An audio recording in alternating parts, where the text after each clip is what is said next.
I am Suzanne Lord, and I am, well, in my career, I've been a journalist, Mhm. I've been in operations, and I've done transformation. Currently, I am the head of media operations in Salford and Birmingham for the BBC, Mhm. and I manage a large team of people who ensure that all of our content gets to air. So they work in our studios, they go out gathering Yeah, material on television, radio, and digital. that's very interesting. Thank you. And why did you decide to study at the University of Aberdeen? Well, I grew up in central Scotland and I wanted to be uh, far enough away from my Mhm. parents that Yeah. I was able to stay away and get Mhm. accommodation and but close enough that I could still go Mhm. home. So that was one of the factors. But I really, when I went on a visit, and we went from a visit from school, I Yeah. just loved the campus. I love the high street. I love King's College. I thought it was a really beautiful place. It Mhm. was near the sea, and I thought the courses that they had on offer were really interesting. So Mhm. it's a whole combination of things. Interesting. And what are some of your favorite memories from Aberdeen? Maybe from social life, maybe you were a member of any societies or sports clubs, maybe you met some great friends. Uh, oh gosh, so many memories. So I was Mhm. in Johnson Hall when I Mhm. was in first year, and I loved that. I met loads of people. It was a really friendly place, but Mhm. it was also so close that you could almost roll out of bed and still make your lectures on time. So I love the social aspect of it. I Mhm. love the fact that Aberdeen was, uh, a buzzing city, but still quite small, and you Yeah. could get around it quite easily. And when I was at university, I joined several societies. So I used to write for the Gaudi newspaper, Yeah. uh, but I was also a member of the Aberdeen University's Royal Naval Unit. So that Mhm. was Wow. fantastic. And I thought that was one of the best things I've ever done in my life. It was really, well, it was a great community, a great, social activities. You learned amazing skills. You had fantastic experiences. Mhm. We, went sailing in the Easter holidays, in the summer holidays. We learnt leadership skills, which are also really important when you go into work. Mhm. So yeah, really fantastic place. And I'm still friends now with many Mhm. of those people that I met in the university's Royal Naval Unit. Wow, that's very nice. That's very nice. And what were the key moments that led you from journalist to your senior leadership roles? Um, from journalism, did you say? Yeah, yeah, yeah. Yeah. I think it was curiosity. I Mhm. think it was uh, wanting things to be the best that they can be. Mhm. Um, what I learned in journalism is you juggle an awful lot at the same time and you're working Mhm. to different deadlines. Things change, you have to be Mm. flexible, Yeah. you have to work with people quite a bit. You have to understand the big picture, but also Mhm. know the details. You have to be fair, all of these Mhm. things. And they are really good skills, I think, when you go into being a leader. I think though, not everybody wants to be a leader, and that's fair enough. I think you've really got to want to do it because leadership is about it's about people fundamentally. And even if you're right at the top of the company and you're thinking about the strategy and the direction of that, it's ultimately, when you break it down, it's about people because people make Mhm. things happen for you. Interesting, interesting. And the next question is, well, you played a key role in the BBC's Across the UK initiative, Yeah. moving teams around, sorry, moving teams across different locations. Yes. And what were some of the biggest challenges that you faced during that experience? Oh, I mean, I think across the UK for the BBC is a brilliant, brilliant Mhm. strategy Yeah. because it is about representing all of the areas where our audiences live, getting their voices on our content. But it's also about giving career opportunities wherever, wherever you are in the country, so that you just don't have to go to London. So I think it is a really, really fantastic. It was a really fantastic project to be part of.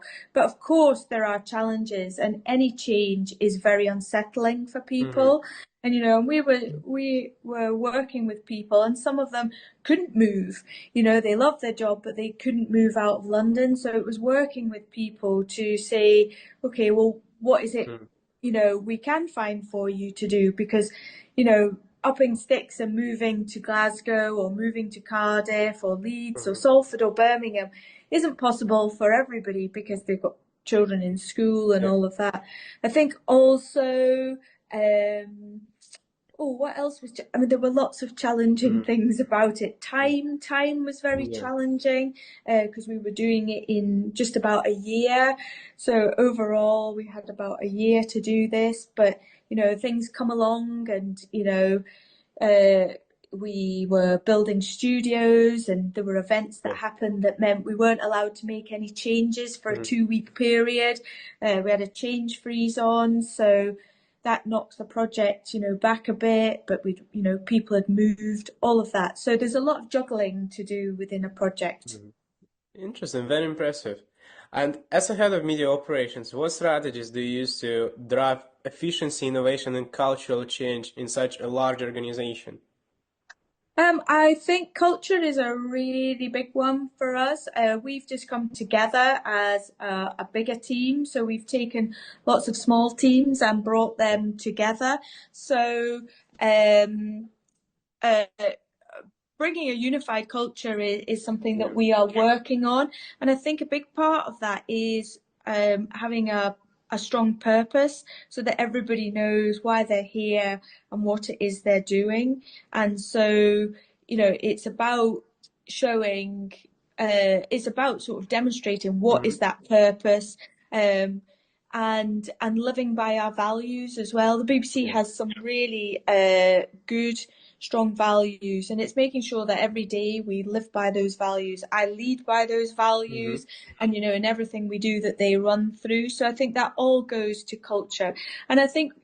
For me, it's really important to recognise the part that my team members and my colleagues Yeah. play in what we do, because I couldn't do my job without what they're doing. The Hmm. BBC wouldn't have as much content on the telly or the radio or on our digital platforms without the work that our teams did. So it's Yeah. about recognizing that. It's about listening to them. It's about, understanding when, they aren't happy, why they aren't happy. Is that Hmm. something I can change or is it not? But, so that's all really important in building the culture. And in terms of the strategy, we want to be efficient, Hmm. obviously, and a lot, we've got to spend our money wisely and carefully. So, it's about looking about where do we add value? How Yeah. can we add more value? What should we put our resources into? What could be done differently? It's about ensuring we're across, developments in technology and Yeah. automation, all of that kind of thing. And are we using it all in the correct way? Hmm. And it's also about having processes in place to ensure that, we've got, we're keeping track on things. Yeah. So, there is a lot going on, in many different areas Mm. to make sure that this is all working out well. Wow, this is very impressive. Very impressive. And next question is, well, digital transformation has been a major theme in your career. What trends do you see shaping the future of broadcasting and media operations? Oh wow, there is. And I mean, our audiences have completely changed. So when I first started in my career, um, everybody watched telly and Mm. they probably all sat down at 6 o'clock or 10 o'clock, and watched the news. In my very first few jobs, we shared mobile phones, so Mm. we didn't, they weren't such a big thing. So the pace of change has really come on, and where our audiences are accessing Mhm. information is changing as well. Our linear audiences are declining, and they're moving to to different places. We've seen streaming take off. People want to watch things when they want to watch them, not when necessarily they're scheduled. So for us, it's about looking at where our audiences are, what they're watching, how they're consuming content. I mean, I shouldn't just say watching because it's listening. The podcast market has, Mm-hmm. it is growing at such a fast rate. So yeah, it's about looking at at the trends, where are they, understanding our audiences, and that's really important. How are they consuming our content? What content are they consuming? What do they like? And really knowing our audiences well allows us to put our resources where we, where they're best used. Yeah. Interesting. And looking back, what was the proudest moment in your career? Oh, wow. I love that question, but I always find it so difficult to answer because there are so many. Mm-hmm. When I was a journalist, I think it was making a difference. I think, as a journalist, you are with people at the best of times. So I've been with people when they've won Olympic medals. I've got to hold their Olympic medals in my hand, and I just think, wow, that is a lifetime of work and dedication, and it's got you to this moment. But you're also there at the worst of times as well, and when people have lost people they know and care for, or there's been a big disaster or something truly shocking. So I find the career of journalism a true privilege, Mm-hmm. and within that there have been many moments I've been really, really proud of. There was somebody who we did a piece on them, and they were a carer for their husband who had Alzheimer's, and we featured them on a broadcast about people who are carers, and they weren't getting a lot of support. But following that piece, their local council phoned them up and said, "We can help you. We can help you." So it felt like I'd made a Mm-hmm. difference to one person. So that was great. I'm really proud of the Across the UK project I did, Mm-hmm. because I'm somebody who has moved all over the country for my career, and I think it was a project that I really believed in and thought was the right thing to do. So I was really, really proud I was able to achieve that, because it's better for our audiences, Mm-hmm. and it's better for our staff as well. Interesting. Wow. Very impressive. Very impressive. And what would be your advice for students who are looking to build career in media and operations?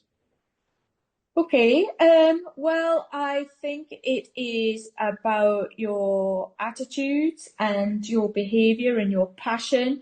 We want people who are curious. We want people who really love what they do. They want to find out what's going on. So Mm-hmm. if you're going into journalism, you've got to be interested in people, interested in stories, interested in finding out what's going Yeah. on.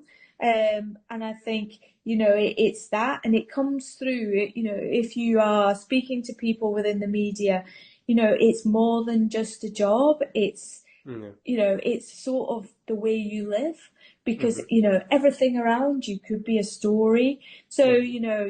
you're curious. So Yeah. I would say it's demonstrating that. I think if you are looking to get into the career, if you can Mm-hmm. look to try and get some experience. If you're at the university, is the student radio that you could join? Could you write for your university paper, or do Yeah. what something like you're doing? And interviewing people, finding out about people, so you've got Mm-hmm. something to demonstrate that you're interested in the industry. It is competitive. There aren't everybody, all companies now are looking at how they do things, and Mm-hmm. can they do things differently. And there aren't perhaps as many opportunities as there were, Mm-hmm. but you've got to make yourself stand out, I would say. So it is that passion, and demonstrate that through your how you talk about things. uh, if you are applying to work at a company, know their stuff, know what they're putting out, Yeah. have a view on it, you know um I would say those sort of things are really important. Also look out for, trainee schemes, Hmm. all, the BBC, ITV, Channel 4, they all do trainee schemes, and these are brilliant ways in. You get a fantastic experience, and you can experience different areas of the organisation and learn on the job. And there's also apprenticeships as well, and that's a one way to get in and get a broad experience also. So look at all these different things, Hmm. but know if you are going for a job, or applying for an apprenticeship or trainee scheme, really understand that what the company you are applying for, what it is they do, because we get a lot of people, I want to be a presenter, I want to be, Hmm. a reporter. It's like, but why do you want to do that? And that's where your passion really comes out. Hmm. Wow, that's just a great advice. Thank you. And are there any books or maybe podcasts that you would particularly recommend for our students? It can be something non-career related. Maybe some books inspire you, maybe they make you happy. There's something you would recommend. Oh gosh, that's really, I love. Do you know what I really love is I love autobiographies, and I love Mm-hmm. it of you know I really love people who do like leadership roles. So I Mm-hmm. read this great book by a woman who came, and she set up part of British Airways, their low Mm-hmm. cost airline, Okay. many years ago, Barbara Kasani, and I found her completely inspiring. Mm-hmm. And just the way she had to have resilience, the way she tackled problems, but the way she saw it through. So I love books like that, really, where I can learn something from them. But I do like murder mysteries as well. But Mm-hmm. that's my holiday reading. Interesting. And two more questions. Uh, do you think, well, in your opinion, what's the best way for students to utilize networking for their benefit? Or do you think it's important for students? Yes, I do. I think networking is really important for everybody, Mm-hmm. and I think a lot of people don't really like it. Mm-hmm. I I like it? I find it, I get quite nervous, I'll be Mm-hmm. honest, meeting new people, or, going into a room where you think, do I know anybody here? Yeah. Yes, I think it's important. And I Mm-hmm. think having a network, building your network, is uh, important and useful to you. And I think you can learn a lot from people, Mm-hmm. learn, look at their careers, where have their careers taken them? Careers don't have to be linear. They can be squiggly. You can go, all over the place.